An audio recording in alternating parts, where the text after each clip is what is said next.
नमस्कार साथीहरू, स्वागत छ मेरो आजको ब्लगमा। आज म तपाईहरुलाई लिएर जान लागेको छु किरात समुदायको प्रमुख चाड साकेला हेर्न। यो चाड विशेष गरी राई लिम्बू समुदायले मनाउने परम्परागत नाच हो जुन प्रकृति र पूर्वजको सम्मानमा मनाइन्छ। हामी साकेला हेर्न खोट्याङ गाउँपालिकाको लिच्की रामजेको झ्याम्टे बरतिर जाँदैछौँ, जहाँ साकेला नाच आयोजना गरिएको छ। मौसम एकदम रमाइलो छ। पवन सर चाहिँ हेन्सम देखिनलाई हेलमेटै नलाइकन हिँडिराख्नु भएको अवस्था छ। साकेला नाचलाई साकेला सिली पनि भनिन्छ। किरात समुदायले यो नाच बालीको बिउ रोप्ने र फसल उठाउने समयमा प्रकृति र पितृहरूको आशीर्वादको लागि नाच्ने गर्छन्।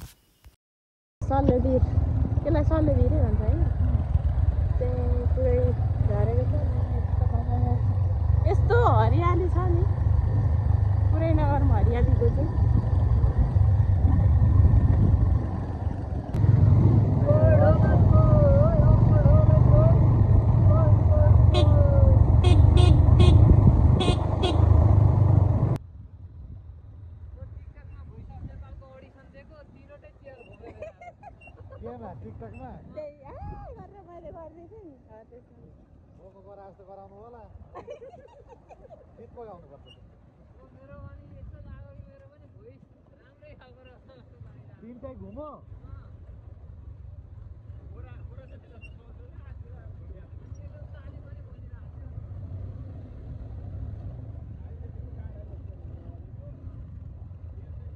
हामी अहिले साकेला हेर्न आइपुगेका छौँ। यहाँको माहौल एकदमै रमाइलो छ। सबैजना परम्परागत पोसाकमा छन्, ढोलकको तालमा नाचिरहेका छन्।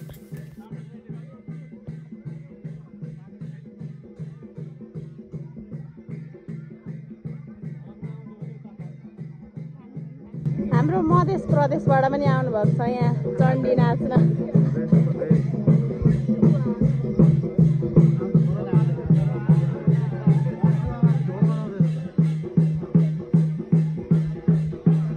हाम्रो यहाँ आजको नम्बर 1 हिरो, नम्बर 1 मा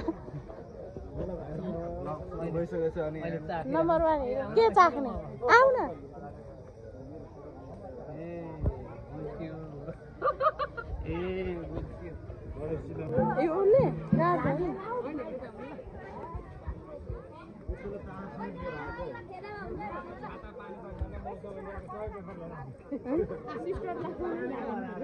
आउँदैछु भन्दै थियो, म हामी आइसकेको भनेको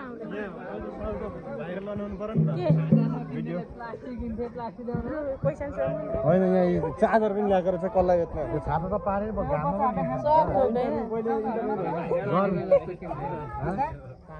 गर्मी हो अहिले सब छाता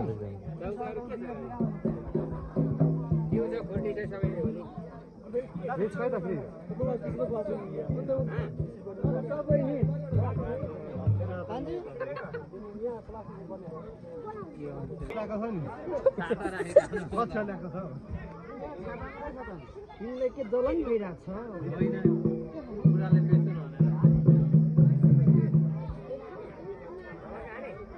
छ अरे पवन सर।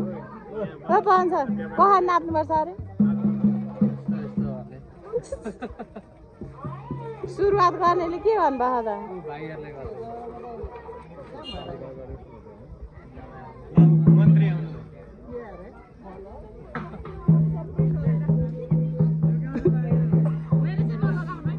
लाइन तिमी झन् भाइरल बनाइन्छ।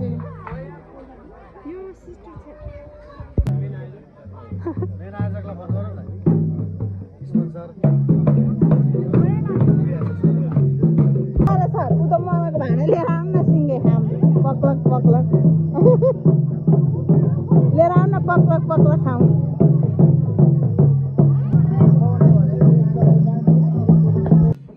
ढोलको तालसँगै यहाँको मनको ताल पनि बगिरहेको छ। यो कुनै साधारण नाच होइन, यो सम्पूर्ण समुदायको आत्मा हो। सजिलो देखिन्छ, तर यो नाच सिक्न र बुझ्न समय लाग्दो रहेछ, किनकि यो संस्कार हो, स्टेप मात्र होइन।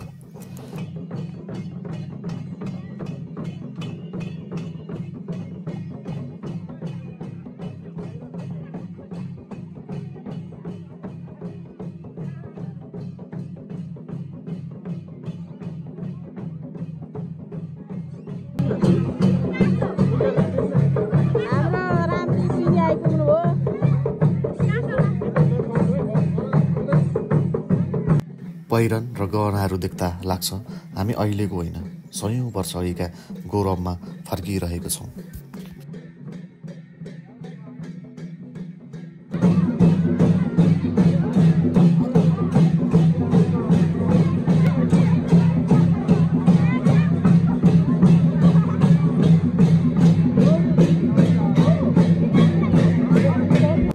यदि तपाईँ कहिले साकेला चाडमा जानुभएको छैन भने म तपाईँलाई आग्रह गर्छु एकचोटि जाउँ। त्यहाँ तपाईँले केवल नाच होइन आत्मा देख्नुहुनेछ। भोलिका पुस्तालाई दिने सबैभन्दा ठुलो गिफ्ट भनेको हाम्रो परम्पराको कथा हो, जुन आज हामीले जोगायौँ भने मात्र भोलि उनीहरूले सुनाउन सक्नेछन्। यहाँ पवन सर हुनुहुन्छ, यता मिता गयो मिता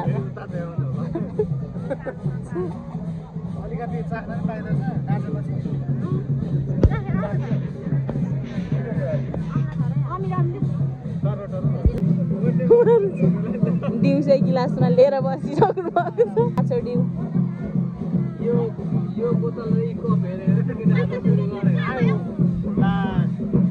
हाम्रो चाहिँ मोमो आइसकेको छ यहाँ।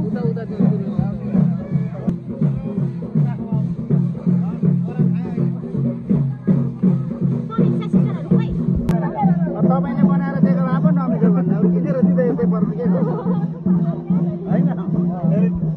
मोमो भित्रको किमा